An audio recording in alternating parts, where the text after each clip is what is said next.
So now I'm going to take a movement or two and work on it, okay, and yet at the same time incorporate the principles. So I'm going to use, start with parting of the wild horse's mane and then move into grasping of the bird's tail or warding off. Okay, can sometimes be confusing. In parting of the wild horse's mane, we're here, we're here, we're here. Basic foundations, okay? And you heard me say that the left foot is ready to go, so people who first start say, well, is my ball like this? No way can your ball be like this because something's going to cross. So the best way to remember is that if your left foot is ready to go, the left hand has to be on the bottom. The size of the ball is important, okay, because it helps you to center. When we part the wild horse's mane, we step out, but the energy has to grow within us and then turn the hips and waist and the hands come out. Okay, so that's basically it. But I want to make a point that if the hands were like this, let's see, if we did not turn our hips and waist, this would be your motion, which is incorrect. So we know that the finished product has to be up the horse's mane.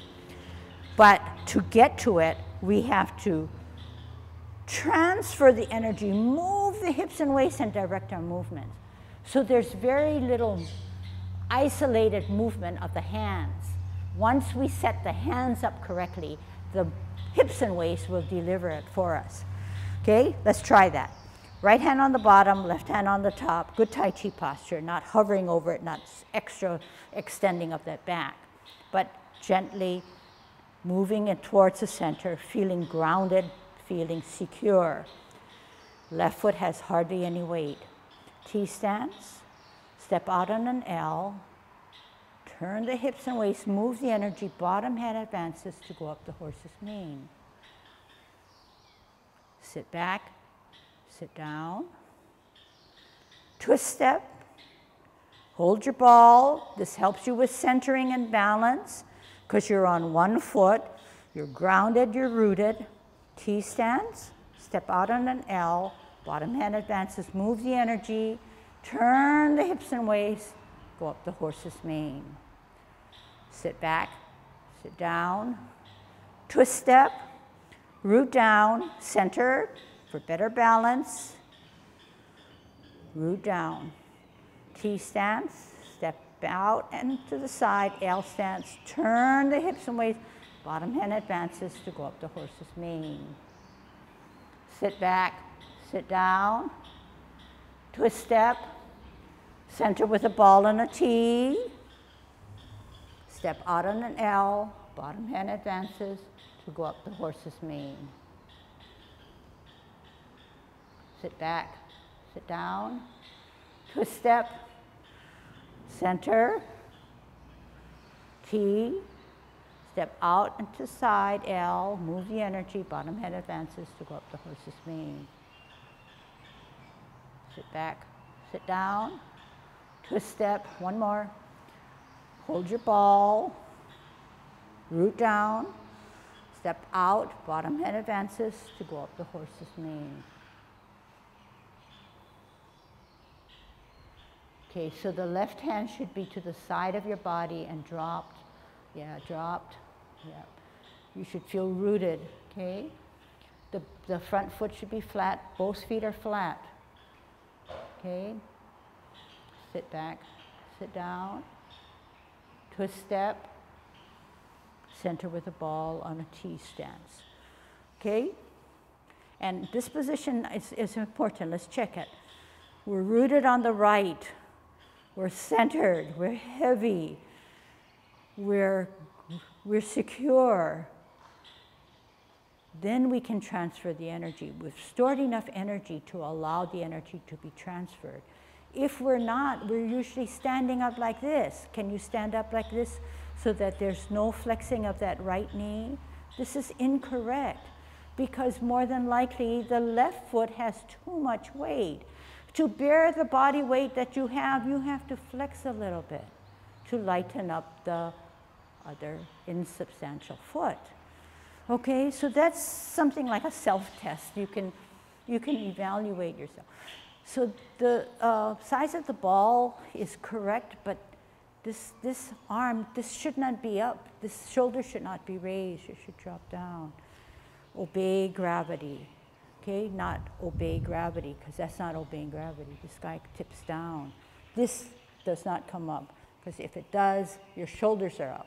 You have to drop them down to feel weighted and centered. Okay? To now do grasping of the bird's tail. Okay? So parting the wild horse's mane, we go up the horse's mane, the horse is right in front of us. To ward off, or so grasping of the bird's tail takes in two sub-movements. The first one is to ward off your opponent. Second one is to actually to grasp the bird's tail or pull down the opponent. But we refer to the movement as grasping of the bird's tail. Because Tai Chi is built on martial arts, each movement has a derivative. So in grasping of the bird's tail, we're warding off our opponent, but we're using our forearm to push him out. If you can see, we only need a space to protect ourselves, because once we extend that space, we are out of Tai Chi posture. Once we forearm him, we are in secure, safe, the strongest position. But once we decide that we need to push further, we are going to go down.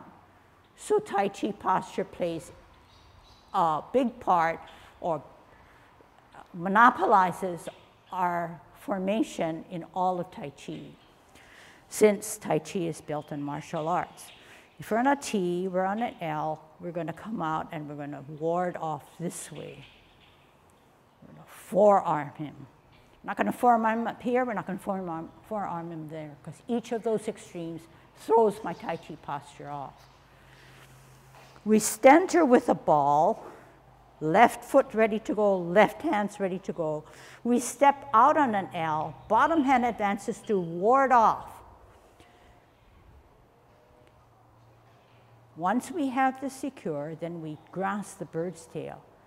We turn our hips and waist, we reposition our hands. The left hand is higher, palms away. Right hand shorter, palm is up. How do we get into a sit down, sit back? We're in a bow stance. Sit down, sit back, turn at the hips and waist to look back. We contact. We turn our hips and waist, center of the body, we push the energy out. Separate our hands and separate our energy, wear our mittens, sit back and sit down, drop down. Spiral up, push them out. Other side, sit back, sit down. Twist step, root down, hold your ball, T stance. Make sure you have good posture, make sure you're dropped down, make sure you're obeying gravity. T stance. Out into the side L, bottom hand advances, move that energy, forearm your opponent. Boom, stop. Turn the hips and waist, reposition your hands. Stay in a bow stance. Sit, back, sit, down as you pull your opponent down or grasp the bird's tail. Contact, turn the hips and waist, push from the center, separate the energy, shoulder width away, wearing your mittens, bow stance, sit, back, sit, down. Power that him up, push him out. Here's a drill, sit back, sit down, twist step, hold your ball. We're going to forearm our opponent when we grasp the bird's tail. Here we go. T stance, L stance. Bottom hand advances to ward off, forearm your opponent, just that distance that you need. Turn the hips and waist, reposition the hands. Bring down the bird's tail as you sit back, look back, contact. Turn the hips and waist, center, push the energy through, separate the energy, roll back, sit down, spiral up, lunge forward. Sit back, sit down, twist step, hold your ball, one more time, root down, make sure the shoulders are down, T stance, L stance, forearm your opponent, move that energy, turn the hips and waist, reposition the hand, sit down, sit back, look back, contact, turn, push, separate, roll back, sit down, spiral up, lunge forward. Sit back, sit down, twist step, hold your ball. Okay, this time you're gonna watch now, okay? And then you're gonna see how I position my hands and where my hands are faced, okay? Let's see, maybe I'll do it this way so you have a better orientation. Okay, your job is to figure out how the energy is being transferred and how the hands are moving or in what direction they end up. T stance, L stance, bottom hand advances to forearm your opponent. Turn my hips and waist, reposition my hands. So you're watching so that you can see where my hands are, okay? Everybody's watching. Then you're gonna sit down, sit back. My hands are just there, but the direction and the motion of where they're going is dependent on how well I can think through the movement and roll back and sit down. If I can sit down, my hands go down. Can't sit down, my hands should not move. Everything's dictated by the core, by the hips and the waist, and the mind, of course. Okay, watch the other side. Okay, your turn is to watch. T stance, L stance. Bottom hand advances to forearm.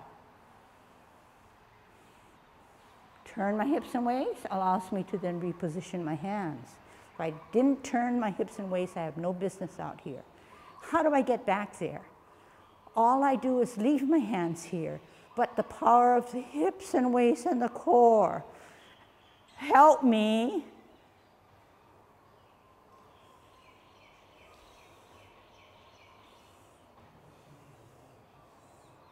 how do I do? What do I do? I want to get back. Do I just bring it back and push it down?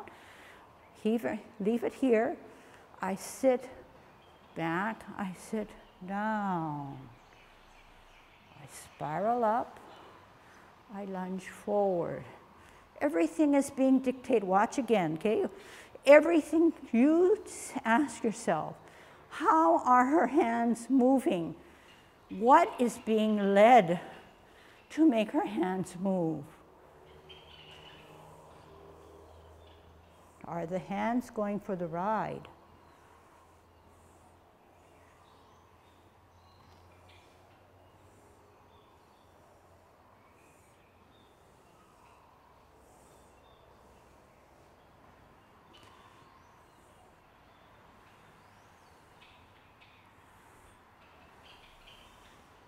Other side.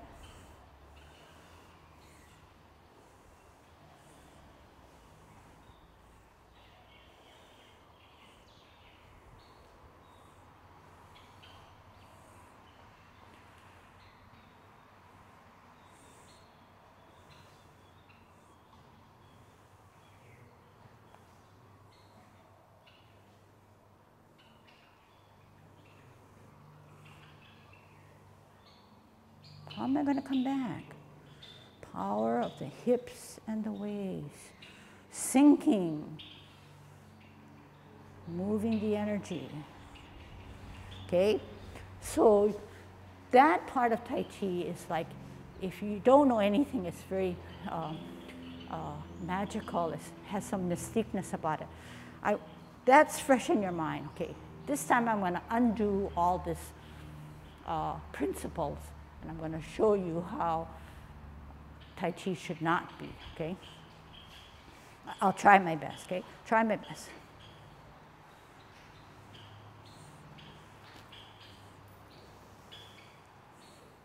That's not so good. Okay, not so good in that I'm not fully.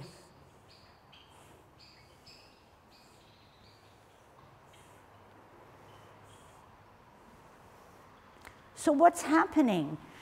It's not only fast, but there's no thought going through. There's no organization. There's no plan. The plan is get to the movement and do it because we need to see you forearm. We need to see you pulling down the bird.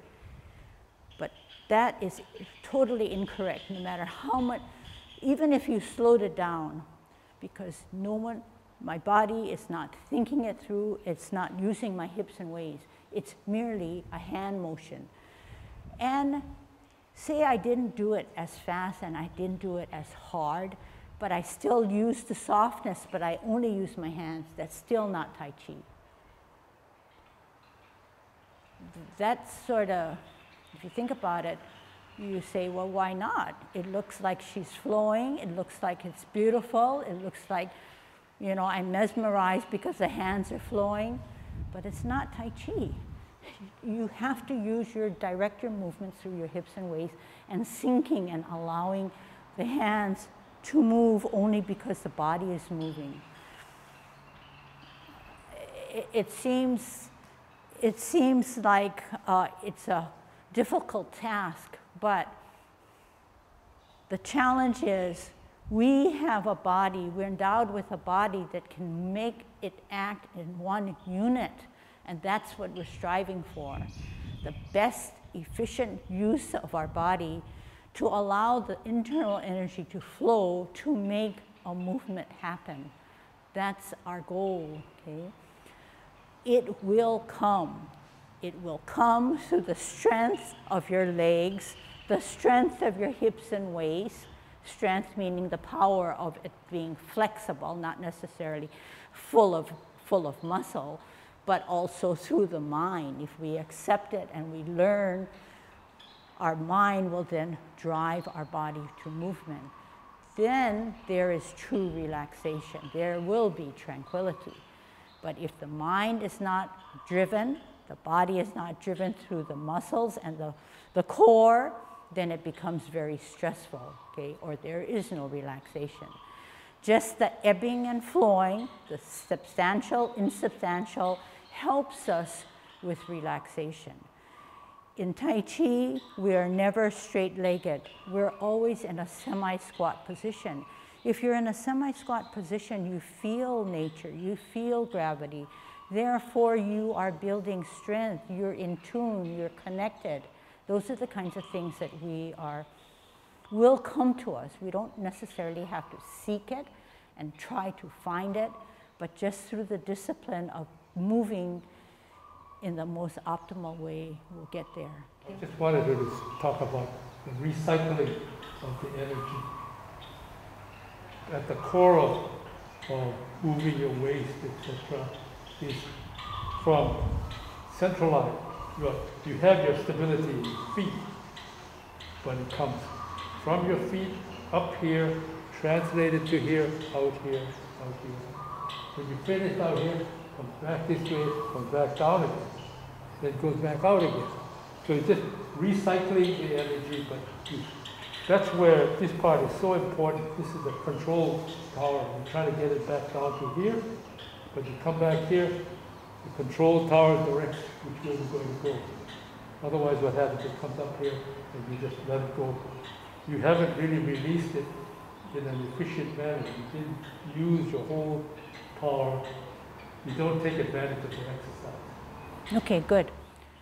So unlike, say, another type of exercise, say just take the power walking or running, your Tai Chi is unlike those kinds of exercise because The energy that you have never is left. You're building more energy because whatever you're releasing is within your system. It's like Ken says, it's returning back to you. So over time, that energy is stored. It will be there whenever we need it. So you often hear that after an hour of Tai Chi, you feel energized. That's the premise. You feel energized. You don't feel wasted and that you need to, take a nap. I mean, you do because you're at peace. You're learning something new, but you should feel you can do more things, or your thinking becomes more clear. Okay.